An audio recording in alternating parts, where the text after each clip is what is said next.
So on the panel this afternoon, we have some great speakers. Giles Hall is the business director of Acxiom. Giles has responsibility for international accounts that are run from the London office, and he brings long-term partnerships with his clients and the marketing ecosystem. We also have James Shoreland, who's the Chief Client Officer at Initiative UK and EMEA, and he's committed to helping client brands take the initiative through culture. Previously, he's worked with global clients such as Puma and Home and Away. James is also a board member of the UK chapter of the IAA. We also have Michel Lambert on the panel, who is the Global Media Director, Communications and Digital at Carlsberg. Michel is a proven international marketing leader with many years of experience at CPG companies like Procter & Gamble and media and digital marketing and CRM as well.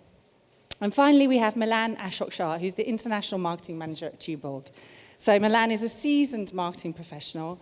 At present, he's the Global Marketing Manager for Tuborg, which is a well-known beer belonging to the Carlsberg Brewery's portfolio. Milan has a wide experience with music platforms and live activations, and he's going to share all of this experience with the panel this afternoon. So please join me in welcoming our first panel. Thank you very much. As mentioned, my name is James Shoreland, the Chief Client Officer for Initiative in UK and EMEA. We're very conscious that it's a very sunny afternoon. There's a lovely pool up there. So thank you very much for all joining us this afternoon.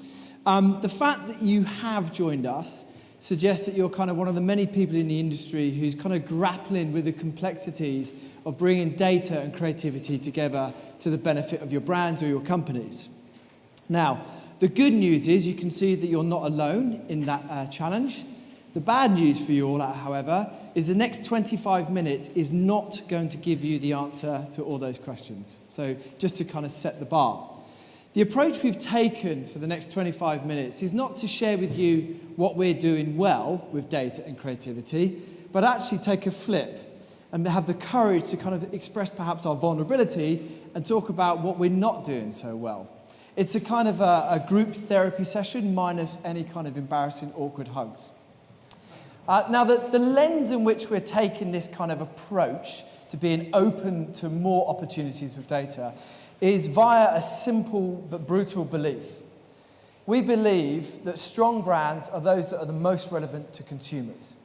The bridge to relevance for brands is culture.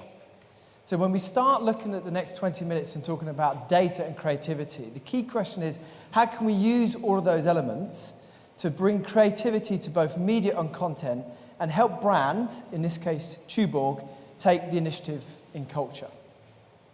So as mentioned in the introductions, joining me is a very kind of purposely selected group of people from a wide-ranging team. So I just want to briefly introduce kind of their roles and add a little bit more colour for you. The first one is Milan. So Milan is a global brand manager for Tuborg. For those who don't know Tuborg, because it may or may not be in your market, it's one of the world's leading beer brands. And Milan has to deal with many diverse markets such as Vietnam, India, China, and even Denmark.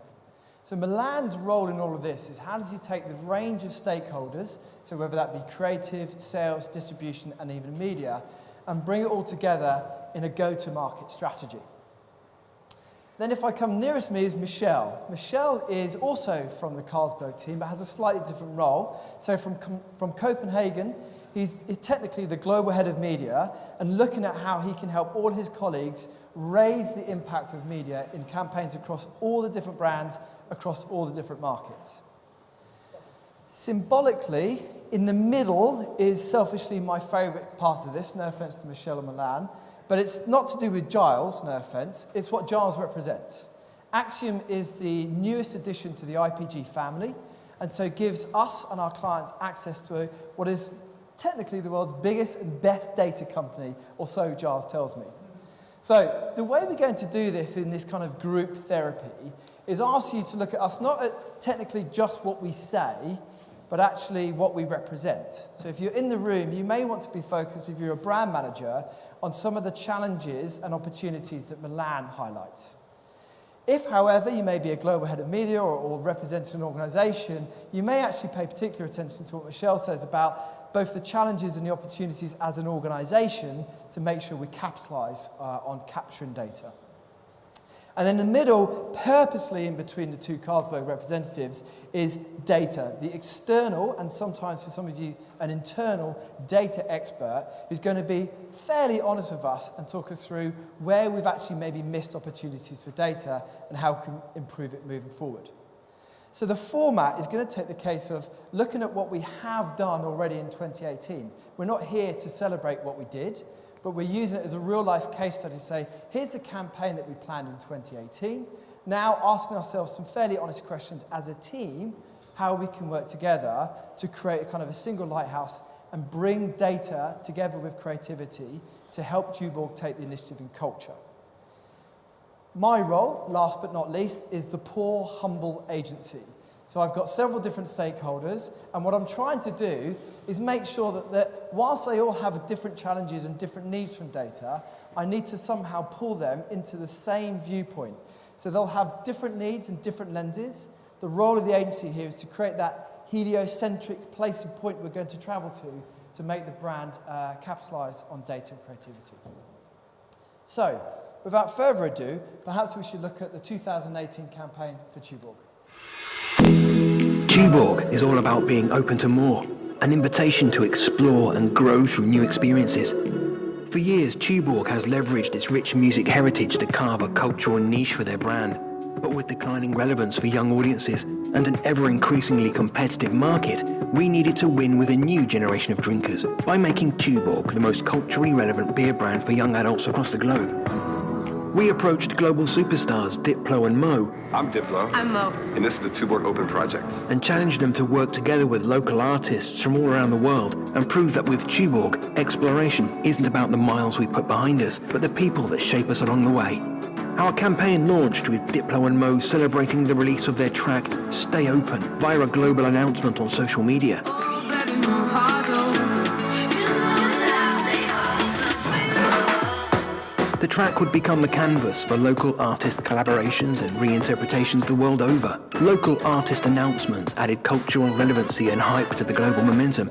Documentary content was released through Tuborg-owned channels and artist accounts, showing our global superstars collaborating musically, engaging in new experiences, What's the worst that can happen? and being open to more with local musicians. As a result, 12 local tracks were remixed and released in 13 markets, showing the breadth and scale of what music and being open to more means across the globe. Tuborg Open delivered incredible scale and incredible engagement, but more importantly, massively shifted perceptions and sales of Tuborg across arguably the most hard-to-convince audience globally, and in doing so recruited a new generation of drinkers through the Tuborg Open music platform.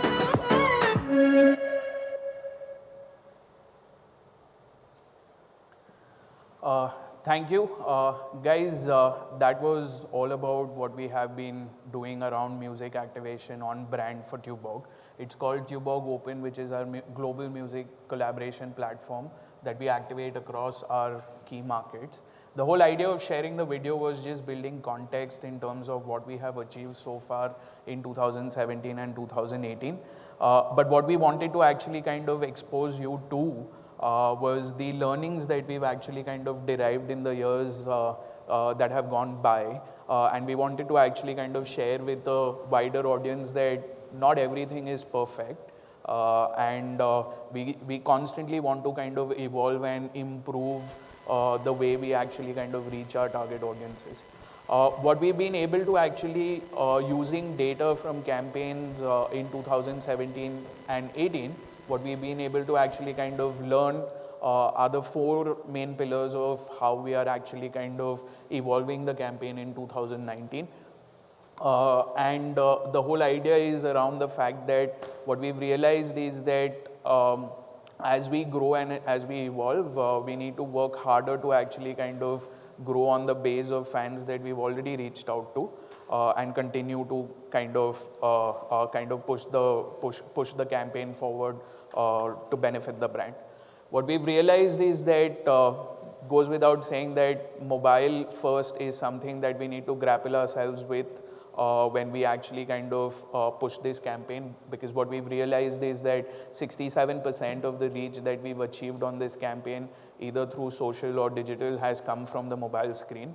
So it's a no-brainer for us to actually kind of think first and actually have content that actually fits the mobile screen. What we've also understood is that being a brand manager myself, and when you talk to other brand managers in markets, there's a tendency to put out your favorite artists and who you think are cool and edgy to work with on the campaign. But essentially what happens is that you tend to be driven into niche and the relevance or the reach for the artist may not be what you are looking for. So that is something that we've realized that data actually kind of helps us to kind of understand that we have, we pick artists that have high relevance and high reach amongst target audience. Also, as we have a long campaign that runs through multiple months in markets with multiple content pieces, what we've realized is that it's not just about talking in long form. You need to kind of continuously engage the fans and the consumers with short form content. So you should ideally plan for that so that you can keep the buzz alive with, during the long campaign that you plan to run over multiple weeks. And then finally, thinking from the perspective of you tend to kind of get a little selfish when you're spending money out of your brand handles. So you want to put in the large amount of money on your brand handles because the brand is actually paying for it.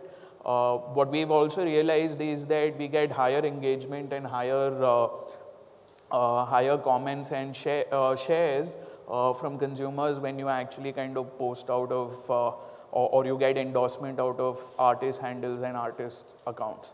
And we have data that actually kind of backs us that on an average, we get 8 times more engagement if we actually kind of boost posts out of our artist accounts, both global and local artist accounts. So essentially, that's what we've actually kind of learned through the data that we have collected in the campaign so far.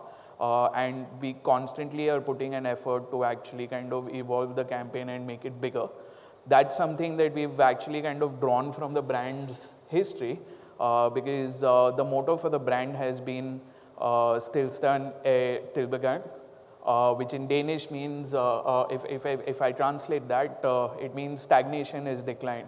And we are constantly inspired at Tuborg to actually kind of keep introspecting and understanding what we how we can improve our campaigns better. And actually, this is what we like to share with you guys to actually kind of give a perspective how we can grow and make the campaign even more better. Which is the segue to me. So yeah, clearly an amazing and engaging campaign. But what we want to do as Acxiom is we want to understand what sort of data is being collected in this. So there's obviously a lot of online metrics there about engagements and views and clicks. What we're interested in is about the amount of PII or personal data that we can then use. And this is a slide that we use whether we're talking to a company who has a huge depth of data or really, potentially a small amount of data to show how we would take them through this journey using that data. And this isn't bespoke to this presentation, but to drive experiences. People talk a lot about data in relation to targeting, but really by getting this right, it's about driving those right experiences, about how you can connect in a personal way to your consumers. So I'm just going to walk through some of these steps here. If this was a CRM sort of conversation, then Acxiom might do the whole sort of figure of 8 as we go around. But because this is about digital, we'd probably do a handoff to initiative around the sort of strategy side and then pick it up again potentially on the measurement. So if we start at the beginning, there's compliance. We've heard a lot about that this week, but obviously the world is changing, and when we ingest and start looking at some data, the first thing we want to do and understand is make sure that that data is usable and understand how that can be used. And obviously that's going to vary by market, so we have the expertise to have a look at that and understand that, see how that's been collected and then how that can be used. I know these guys would have done a great job, so that's going to be a very quick exercise in the ticks box, and now we can go on and think about enriching that data. So often when these sort of campaigns are run, it's very sort of transactional data that's given so it's quite thin what happens. It might be a name, an email address, and a date of birth that comes through. What we'll do is ingest that, and we've got data across 62 countries, and we'll ingest that and we'll match it to our data set and really enrich that data. So now instead of just having a name and an email address, you can understand where that person lives, what that household composition looks like. You can understand potentially the income of that household, those interests that they have, all those sort of things that you want to be able to know to help understand what those experiences you might be thinking about offering them in that next campaign. So now you've got this really enriched data set, and you've got it of your PII that you've collected in those markets. So this is really now this data set that you want to nurture and keep communicating with. So now you know more about them, and potentially through this data you've got an increased amount of channels that you can communicate. You can start to look at, you can start to communicate with those and build the value exchange so they supply with more information so you can continue to personalize your message with them. What you can also do is take this data set and use that as a seed to look-alike model. So we know that FMCG brands particularly want to be able to market at scale, but targeted scale. So let's take that rich first-party data, let's put that into our data set and find other people that look like that and enable you to reduce the cost of your media, that you're not doing any spray and pray, or your cost per lead or your acquisition, to be more targeted in how you approach that.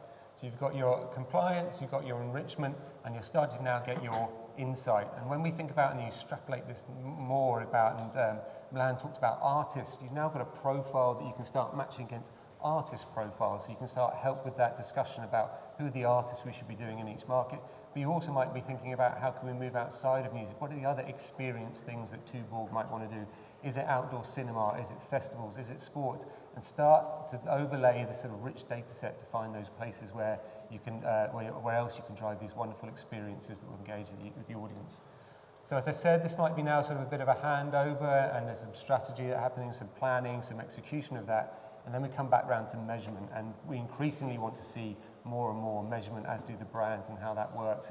And often with FMCGs, that can be quite limited about how you can do that without data partnerships, but we know in some markets you've got some e-commerce there. So again, where that e-commerce has happened, let's think about how we can tie up that exposure data with those people who've bought online to understand how that's worked. But also, if we take a step back, and we talked about when we enrich that data, we now know where people live. What's the activity we could do to drive footfall to venues or stores, and then measure how the uplift of purchase in those places as well. So there's extra measurement that can happen with this, and this is where we often see where the real ROI is tracked against the extra potential cost of using data to be more targeted. Is the further you go down the line, and you can do the measurement that really shows that value. And the next slide just really talks about if you're having that relationship with the consumer and you're doing that value exchange and they're offering you more information, you're often going to be building up more touch points that allows you to move to this upper right-hand corner where you're starting to work in an omni-channel and very personalised way. I think we talked about at the moment that this is a journey that Tuborg and Carlsberg are on at the moment where working in multi-channel, so there's a great story, but it's slightly siloed in the channels that it works by connecting what's happening in your email, your social, your SMS. You can now bring that identity together to enable you to be seamless about how you communicate with those people across channels. And we know that's really important because the more you're in that top right corner, the more that resonates with the consumer. And you're not just being compared against other FMCG brands or other alcohol brands, you're actually being compared about the people who are doing the best job of personalization in the market. So we know this is a real standout deciding factor. So that's just some of the things we might think about doing for the next campaign. Well, you know, that sounds very exciting. Targeted scale, measurement, higher efficiency.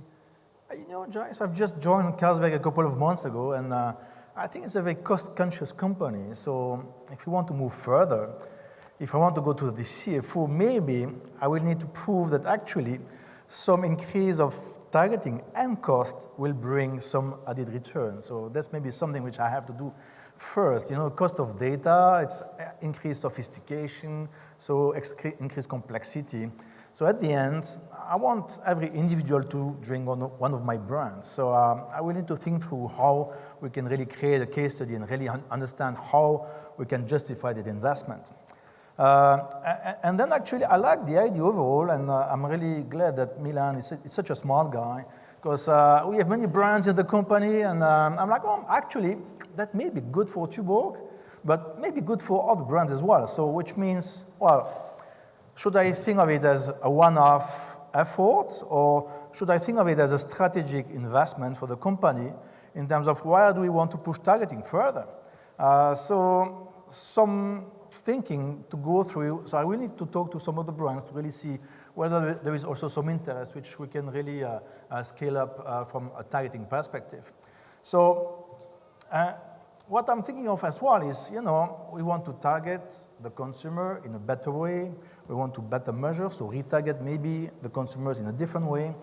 That's also not only media stuff. So we start talking creative development. tailorization of messaging, sequential storytelling. So if I want to deliver all these different elements, I need to figure out whether we have enough insights, enough capability, enough capacity. So from an organizational standpoint, we really have to understand whether we can make it happen. It leads me to the last point, which is, well, if I want the organizations to better target, to be smarter in the way we are communicating with the consumers, I need to think through what are the competencies which I need internally. So what do brand people need to understand in terms of tailorization, targeting, measurement, retargeting, tagging? Okay, so we start touching ad operations as well. So it sounds quite exciting. At the same time, so I may need some time to really set up the scene and pave the fundamentals.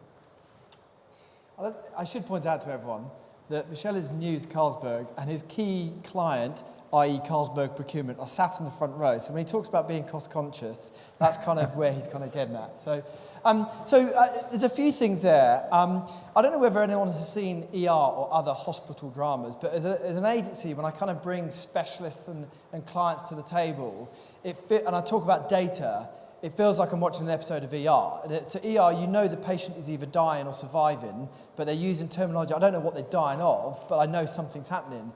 I kind of feel like that whenever we talk about data and creativity and trying to get something off the ground. It seems complex, and I'm not sure whether I should feel frustrated or enthused. So I'm going to ask you a direct question for all of you.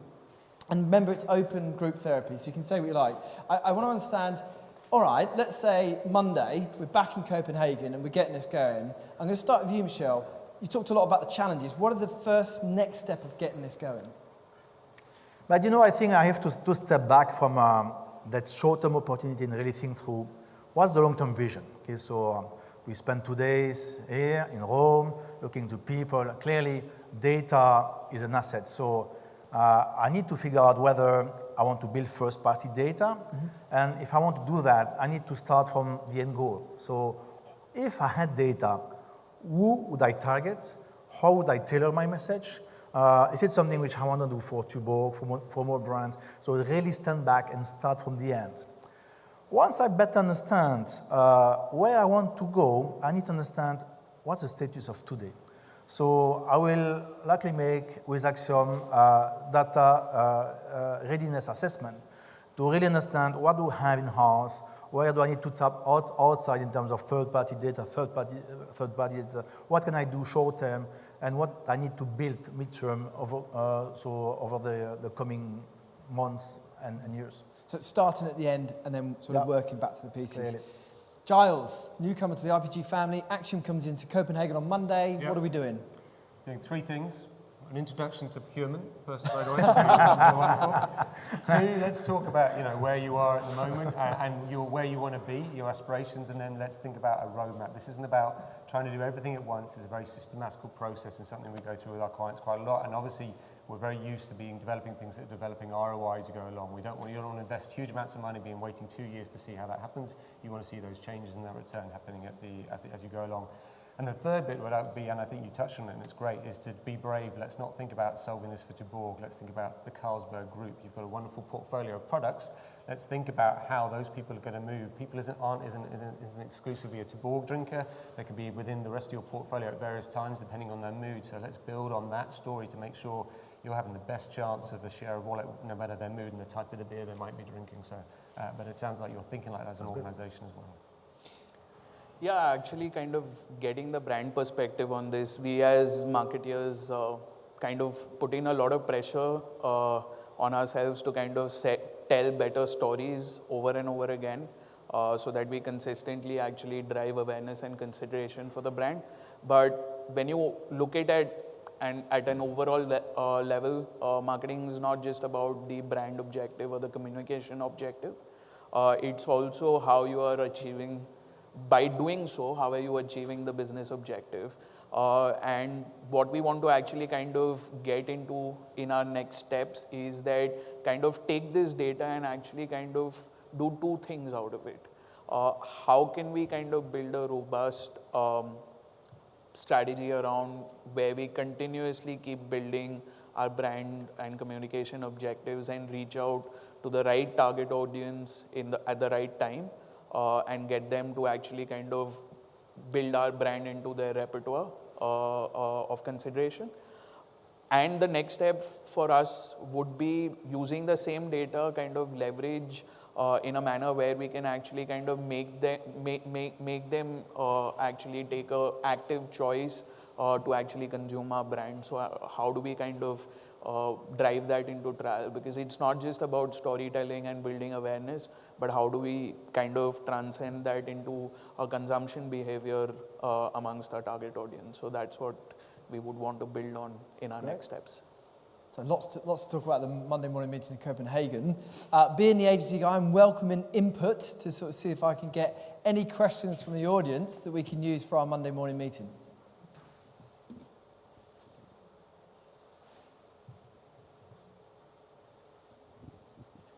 Comprehensive.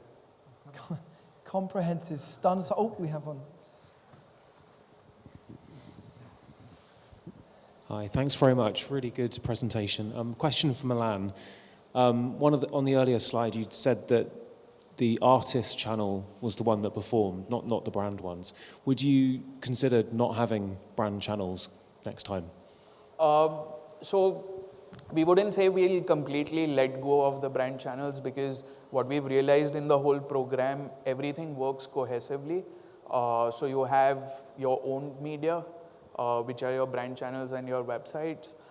Then the paid media that we actually kind of distribute content through, whether that is social platforms or music platforms. What we have not actually kind of exploited really well is the earned media channel, which actually kind of, also kind of comes in from the fact that you've onboarded a brand ambassador who has a high level of influence amongst your target audience. We tend to actually kind of pay attention on the owned and the earned media, but really not kind of push really hard on the earned media bit as well. And that's what we've actually kind of, over the last 2 years, been able to kind of realize that the more often that we kind of invest on the artist channels, we tend to get better earned media. Although the spikes would come from paid, right? But then it actually kind of evolves, and kind of the virality of that content kind of increases because it's come from the artist channel. So we continue to create a balance of using both our channels and the artist channels as we progress in running the campaign year on year. Any other questions? Great. Well, thank you very much for joining us for Thursday afternoon. Thank you for the panelists as well. Enjoy the sunshine.